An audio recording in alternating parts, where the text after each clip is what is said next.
So I'm cutting all these hardwoods, and I'll show you the stack here in a second, but yeah, it's a little bit too hard to handle this full sheet of Luan on the table saw.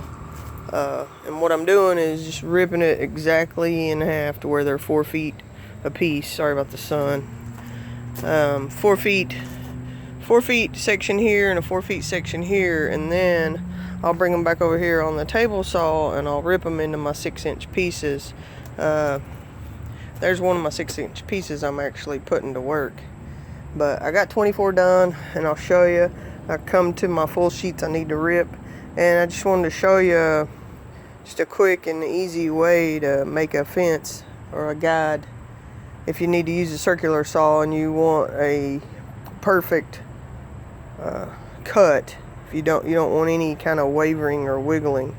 The reason I did this with, as you can see, just a couple of clamps, I put a more substantial board here to hold this one up against, and then just a small clamp here to keep the clamp out of the way of the saw motor. But so yeah, so did that same thing on the other end. Got my measurement, so that it's exact on both ends.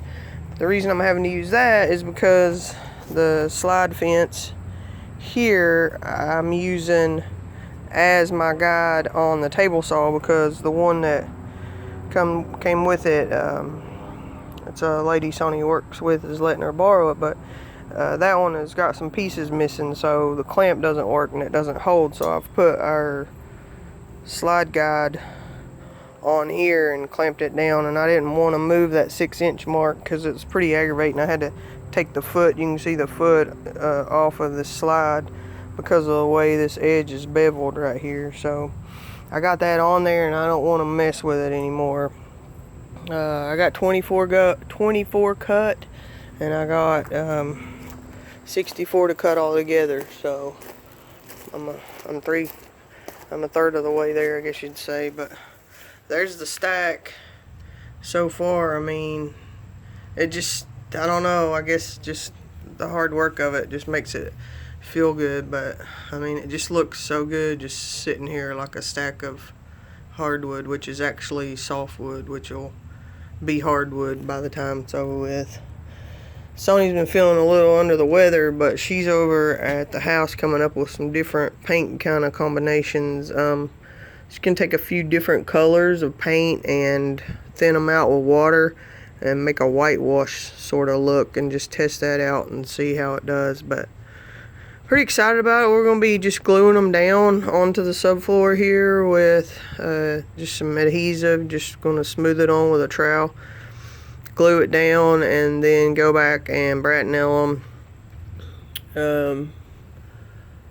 And then probably, if the paint scheme she's wanting to do works out, we'll probably have to sand them and paint them first, and then install them on the floor, and then we can do the poly on top of all that. But yeah, I mean, just a little bit more work going on today, and just wanted to show you guys that tip for cutting a straight line. I mean, in a pinch, if you got some clamps and you got a straight piece of wood, that's all you need.